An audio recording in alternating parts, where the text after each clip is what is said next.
โดดเป็นเก้งเลยอ่ะแต่อยู่ในหมาโดดเป็นกระต่ายเลยมาทางนี้มาทางนี้เร็วอึ๊บโดดมาทางนี้ไอ้ดังมาทางนี้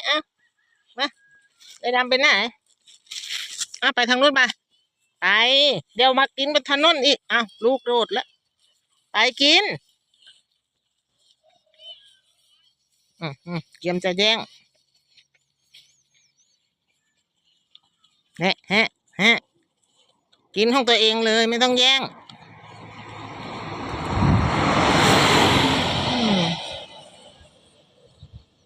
มาเร็วแน่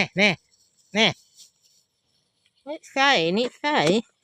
จะไปแย่งของเขาทำไมล่ะไปเลยเร็วรถมา